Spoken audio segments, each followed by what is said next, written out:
Halo semuanya, salam sejahtera. Perkenalkan, nama saya Don Risnarto Senturi dengan NIM 2213521023, dan pada saat ini saya ditemani dengan teman saya. Halo semuanya, nama aku Nurma Farhan Yusufa, biasa dipanggil Yusufa, dengan NIM 2213522113. Pada kesempatan kali ini kami akan membahas tentang pemanfaatan ruang lingkup laut berdasarkan Undang-Undang 11 tahun 2020. Oke, Yusufa, Ya, bagaimana kabarnya hari ini? alhamdulillah baik. Tuhan. Ya, saya ingin menanyakan tentang beberapa kebijakan yang ada pada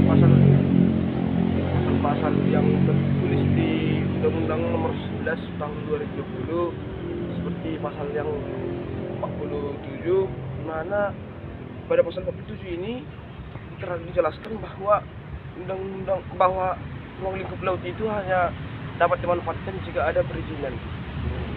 Jadi, seperti apakah perizinan masuk dalam pasal tersebut?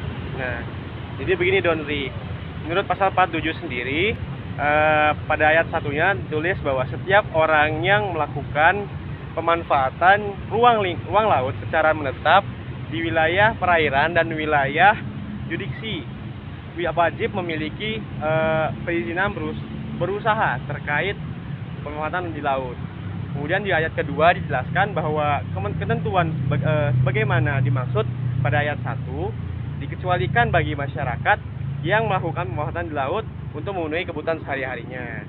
Kemudian untuk ayat ketiga juga dijelaskan bahwa perizinan berusaha terkait pemanfaatan di laut dilakukan sesuai dengan ketentuan peraturan perundang-undangan.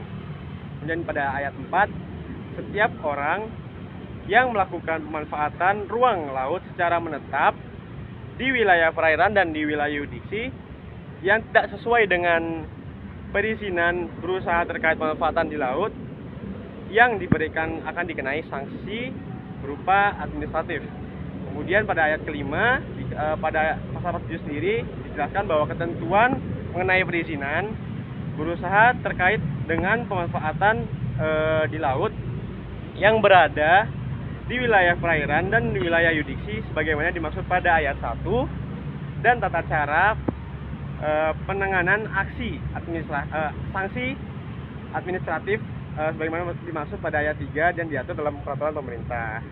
Jadi kalau misalnya aku simpulkan sih, pada pasal 47 sendiri ini memfokuskan kalau misalnya kita ingin berusaha atau ingin melakukan usaha di laut, di ruang lingkup laut, kita harus memiliki izin pemerintah. Kemudian akan tetapi bila kita ingin menggunakan laut itu untuk kebutuhan sehari-hari, maka diizinkan tanpa melakukan perizinan tertulis terlebih dahulu. Seperti itu, Donri.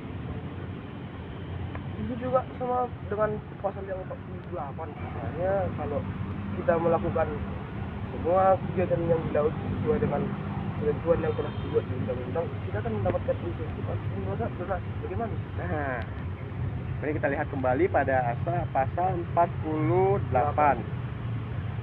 Pada pasal 48,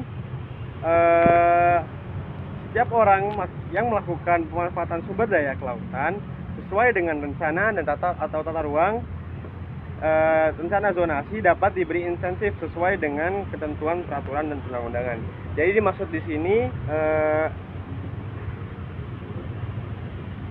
orang-orang yang melakukan pemanfaatan ini mungkin kalau misalnya aku artikan, mereka tuh adalah orang-orang yang ingin berusaha namun tidak memiliki modal. Jadi pada pasal 48 sendiri diberikan kayak kemudahan untuk mereka agar bisa melakukan usaha seperti itu. Karena kita tahu sendiri bahwa alat-alat di laut itu mahal.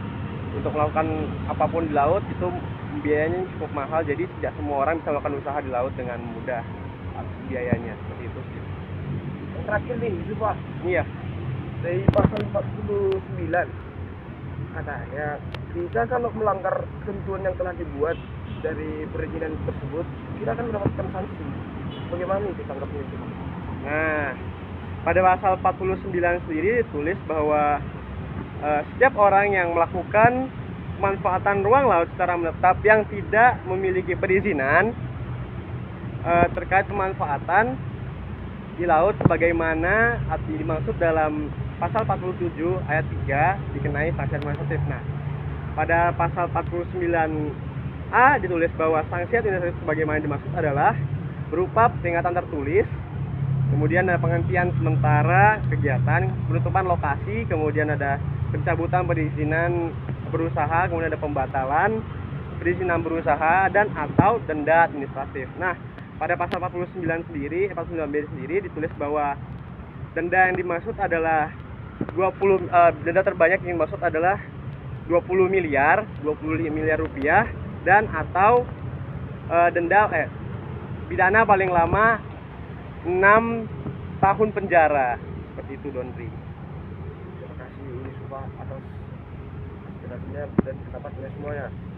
Jadi yang dapat saya simpulkan dari pemanfaatan dan perizinan laut menurut Undang-Undang Nomor 11 Tahun 2020, yaitu kita dalam memanfaatkan laut harus memiliki perizinan dari pemerintah, karena jika tidak kita lakukan dengan demikian kita akan mendapatkan sanksi yang berat, dan jika kita melakukannya dengan tertib dan mendapat izin, kita akan mendapat seperti donasi atau bantuan dalam pemanfaatan laut tersebut. Sekian dari saya ucapkan terima kasih.